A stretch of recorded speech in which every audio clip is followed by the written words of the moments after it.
Histórias do caminho em busca de luz. Luz e trevas é uma metáfora frequentemente usada para representar dualidades como bem e mal, conhecimento e ignorância, ou esperança e desespero. A imagem da luz é associada a qualidades positivas, enquanto as trevas são vistas como negativas. Essa dualidade é encontrada em diversas culturas e sistemas de crenças, incluindo a religião e a filosofia. O espiritismo tem um tríplice aspecto: científico, filosófico e religioso.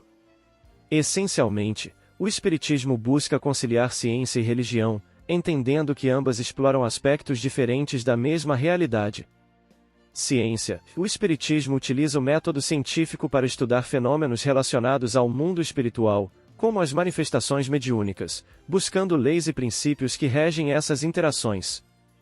Filosofia: e a doutrina espírita aborda questões existenciais fundamentais, como a natureza da alma, a vida após a morte, a lei de causa e efeito, e o propósito da existência humana, utilizando a razão e a lógica para suas reflexões.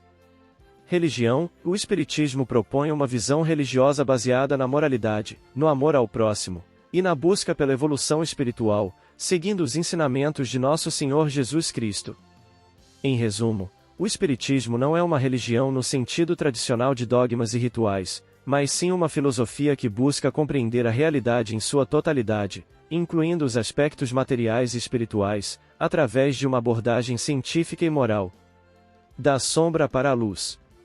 Estranhamos, muitas vezes, na Terra, a multiplicidade dos conflitos emocionais que nos assaltam, de improviso, assinalando deploráveis influências ocultas. Em muitas circunstâncias, basta leve impulso na direção do bem, para que se manifestem, desesperadas, como a impedir-nos o acesso à vida superior. Na iniciação da mediunidade surgem, quase sempre, na forma de obsessões marginais, ameaçando-nos as mais belas aspirações, tanto quanto na construção da fé viva, adentro de nosso grupo familiar, aparecem na feição de desentendimento e discórdia, a se expressarem rudes e virulentas naqueles que mais amamos. Entretanto, no exame do problema, recorramos a quadros simples da natureza. Toda vez que necessitamos rasgar estradas novas no seio da gleba anônima, duro trabalho de educação do solo se faz imprescindível. Sobre o chão agressivo e áspero, picareta e trator se mostram necessários, reclamando-se, ainda, o auxílio do pedregulho arenoso na pavimentação do caminho, antes que o homem se valha dele na movimentação do progresso. Utilizamo-nos do símile para considerar que também na abertura de novas rotas do espírito, tarefas sacrificiais se exigem de nós com vistas ao indispensável burilamento e, assim como os engenheiros supervisionam a obra, confiando-a a braços rijos, habilitados à remoção do material primitivo e inferior, também os instrutores celestes, sem perder-nos, entregam-nos a companheiros mais ou menos semelhantes a nós, que nos desbastam o campo íntimo, através de lutas e sofrimentos até que lhes ofereçamos justo padrão de serviço ao apostolado de luz que se propõem a veicular. É por isso que, em todos os percalços de nossa edificação para a vida eterna, realmente, não podemos dispensar o concurso efetivo da paciência, porque somente por essa virtude singela e renovadora é que poderemos vencer as inibições externas com o necessário triunfo sobre nós mesmos. Emmanuel. Desfazendo sombras. Estendamos a sementeira de luz, através da dedicação ao trabalho com o Cristo, a fim de que a ignorância seja dissipada nos caminhos humanos. Todo egoísmo não é senão inferioridade e primitivismo da alma que nos cabe suprimir com os recursos da educação. Por toda parte, encontramos egoísmo na inteligência que se retrai nas furnas do comodismo, receando a luta sacrificial pela vitória do bem, egoísmo na fortuna amoedada a concentrar-se nas mãos dos argentários que fogem à evolução, egoísmo nos que dirigem, apaixonados pela volúpia do poder, egoísmo nos que obedecem, recolhidos ao espinheiral da revolta, de onde prejudicam a ordem e a organização, egoísmo nos mais experientes que se entrincheiram na intolerância e egoísmo nos mais jovens que tudo requisitam do mundo para a entronização do prazer. Entretanto, semelhante desequilíbrio não nasce senão da ignorância que arroja sobre a consciência dos homens a noite da cegueira. Aprendamos a conhecer-nos na condição de usufrutuários das possibilidades da vida onde quer que nos achemos, saibamos receber o tempo e a existência por empréstimos do Pai Celestial, de que prestaremos contas, ofereçamo-nos ao conhecimento superior, impregnemos o coração no entendimento fraterno, Como quem sabe que somos uma só família no círculo da humanidade e, buscando no próximo, um irmão de nosso próprio destino, segundo os padrões de Jesus, nele identificaremos a nossa melhor oportunidade de serviço, já que simbolicamente o próximo pode ser o degrau de nossa ascensão espiritual. Nessa altura de nossas experiências, a luz da compreensão se nos entranhará no espírito, e, então, extinto o nevoeiro da ignorância em torno de nossos próprios passos, o egoísmo cederá lugar ao amor, o amor com que nos movimentaremos na construção de um mundo mais elevado e mais feliz. Emmanuel. Diante da sombra. Como tratava Jesus aqueles que se lhe revelavam em falsa posição no caminho? De certo que o Senhor nunca aderiu aos enganos que os vitimavam, entretanto, trazendo-os à justa recuperação com a verdade, jamais deixou de temperar essa mesma verdade com as bênçãos da fé operante do incomensurável amor.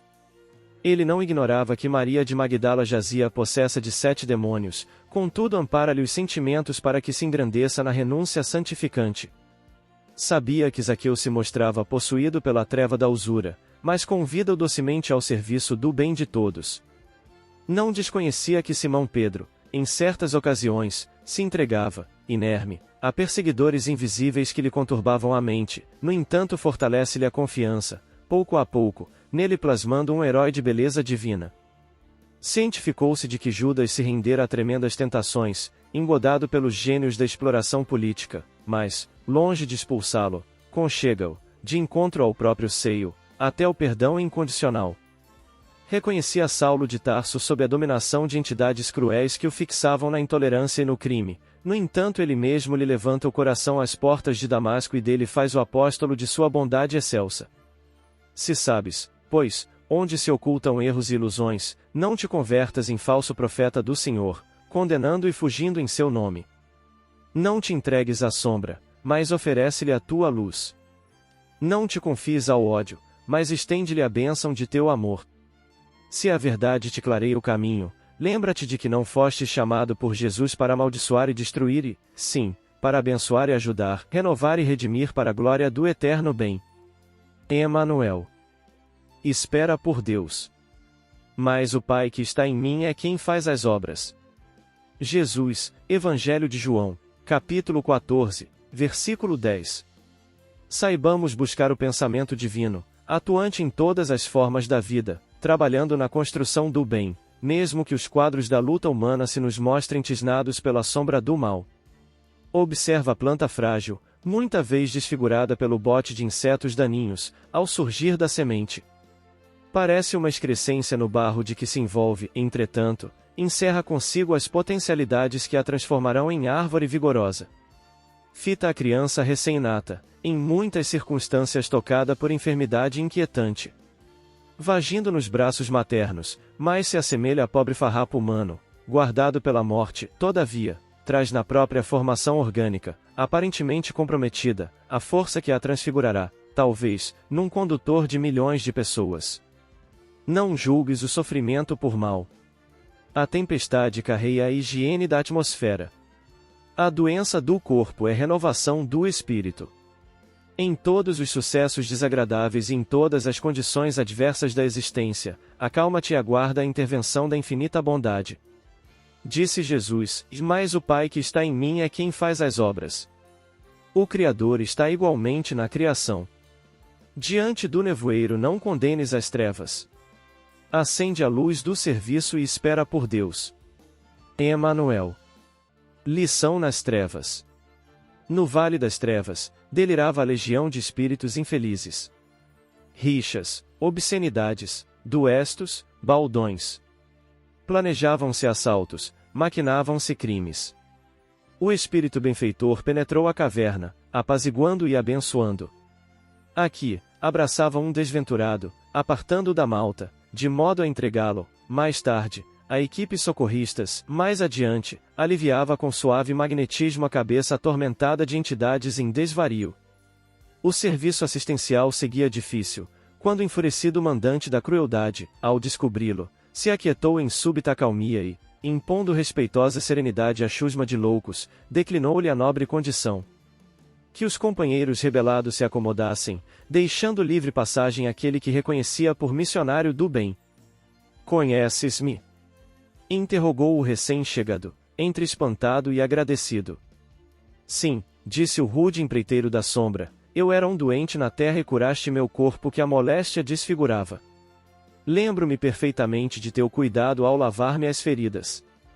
Os circunstantes entraram na conversação de improviso e um deles, de dura carranca, apontou o visitador e clamou para o amigo. Que mais te fez este homem no mundo para que sejamos forçados à deferência? Deu-me teto e agasalho.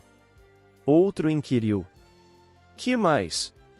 Supriu minha casa de pão e roupa, libertando-nos, a mim e a família, da nudez e da fome. Outro ainda perguntou com ironia. Mais nada? Muitas vezes, dividia comigo o que trazia na bolsa, entregando-me abençoado dinheiro para que a penúria não me arrasasse. Estabelecido o silêncio, o espírito benfeitor, encorajado pelo que ouvia, indagou com humildade.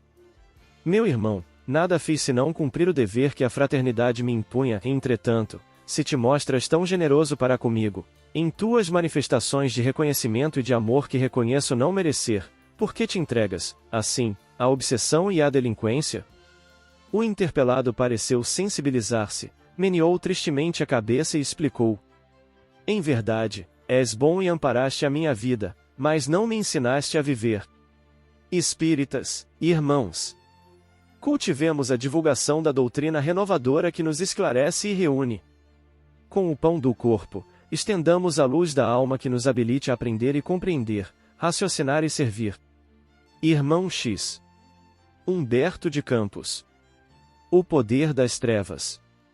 Centralizando-se a palestra no estudo das tentações, contou Jesus, sorridente. Um valoroso servidor do Pai movimentava-se galhardamente, em populosa cidade de pecadores, com tamanho devotamento à fé e à caridade, que os espíritos do mal se impacientaram em contemplando tanta abnegação e desprendimento. Depois de lhe armarem os mais perigosos laços, sem resultado, enviaram um representante ao gênio das trevas, a fim de ouvi-lo a respeito. Um companheiro de consciência enegrecida recebeu a incumbência e partiu. O grande adversário escutou o caso, atenciosamente, e recomendou ao diabo menor que apresentasse sugestões. O subordinado falou, com ênfase. Não poderíamos despojá-lo de todos os bens? Isto, não, disse o perverso orientador, para um servo dessa têmpera a perda dos recursos materiais é libertação. Encontraria, assim, 1000 meios diferentes para aumentar suas contribuições à humanidade.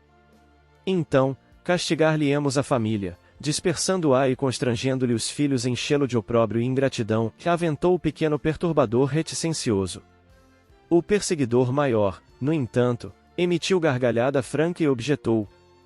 Não vês que, desse modo, se integraria facilmente com a família total que é a multidão? O embaixador, desapontado, acentuou.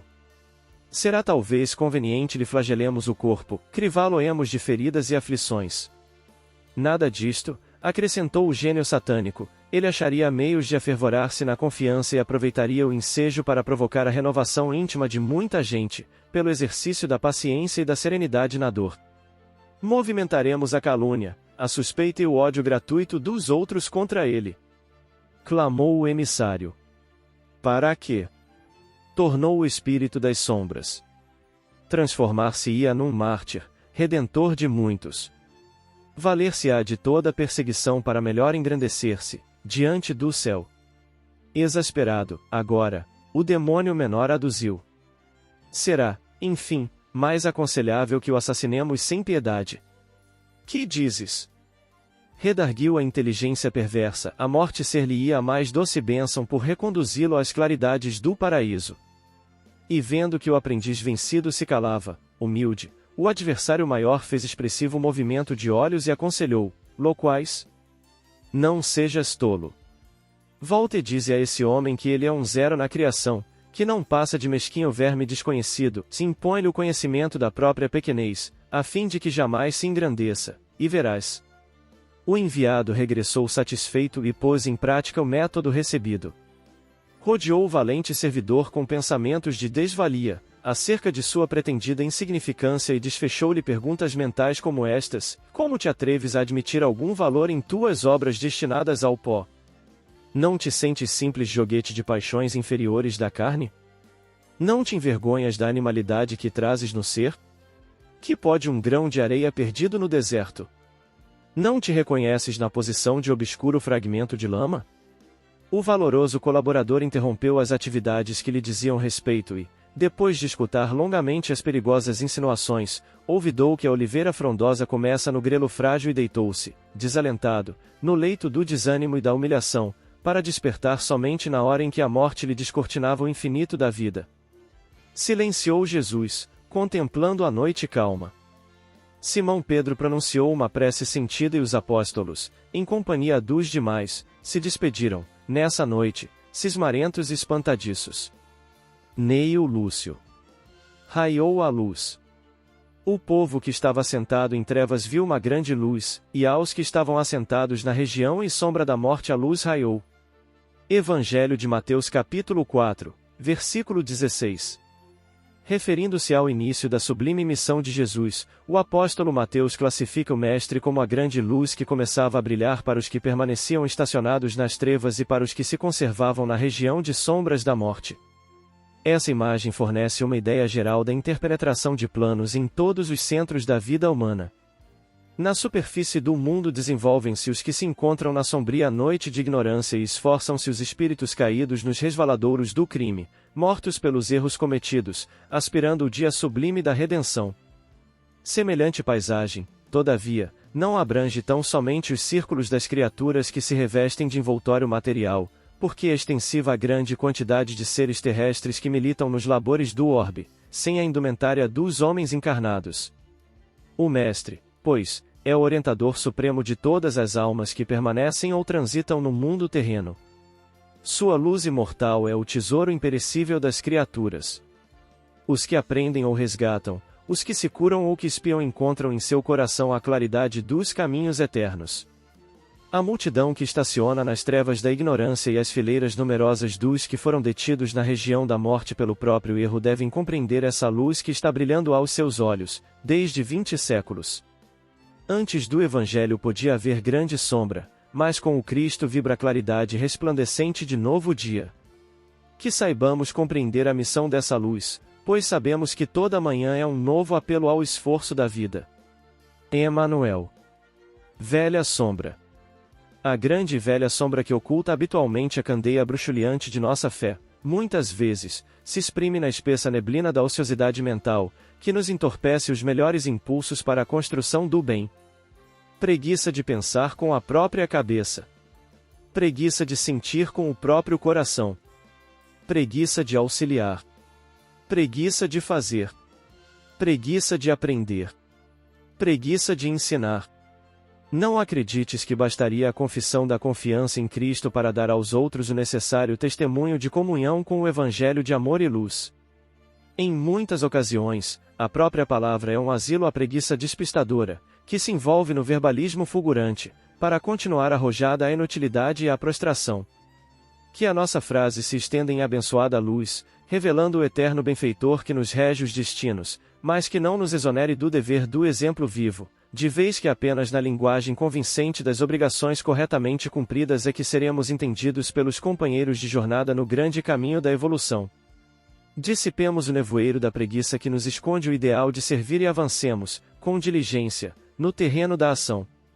Evitemos seja colocada a lâmpada de nosso conhecimento sob o antigo velador do desculpismo e, exumando os braços e os recursos que estejamos conservando no frio da inércia, façamos da inteligência o arado de nosso amor, unindo cérebro e coração, alma e corpo, vida e entendimento, na construção da verdadeira fraternidade sobre a terra, na certeza de que somente pelo trabalho incansável no bem é que nos transformaremos em instrumentos vivos nas realizações do Senhor. Emmanuel. Comentários finais. Meditemos na significação oculta dos problemas com que somos defrontados no mundo e saibamos aproveitar, enquanto no plano físico, a nossa abençoada escola de elevação. Obrigado, amado Mestre Jesus, que nos trouxe à luz as leis de amor. Vem Archote de luz. Vem Jesus. Viva Jesus. Nascer, morrer, renascer ainda e progredir sempre, tal é a lei. Base bibliográfica. Linha 200, pelo Espírito Emmanuel, Médium Francisco Cândido Xavier, capítulo 11, Da sombra para a luz. Abrigo, pelo Espírito Emmanuel, Médium Francisco Cândido Xavier, capítulo 18, Desfazendo sombras. Cartas do Alto, autores diversos, pelo Espírito Emmanuel, Médium Francisco Cândido Xavier, capítulo 22, Diante da sombra. Palavras de vida eterna, pelo Espírito Emmanuel, capítulo 117, Espera por Deus. Cartas e Crônicas, pelo Espírito Irmão X, capítulo 1, Lição nas Trevas. Jesus no Lar, pelo Espírito Neil Lúcio, Médium Francisco Cândido Xavier, capítulo 39, O Poder das Trevas. Levantar e Seguir, pelo Espírito Emmanuel, Médium Francisco Cândido Xavier, capítulo 4, Raiou a Luz. Moradias de Luz, autores diversos, pelo Espírito Emmanuel, Médium Francisco Cândido Xavier, capítulo 4, Velha Sombra. Busque e acharás, pelos Espíritos, Emmanuel André Luiz, Mensagem de Emmanuel, Médium Francisco Cândido Xavier, capítulo 7, Lado de Luz.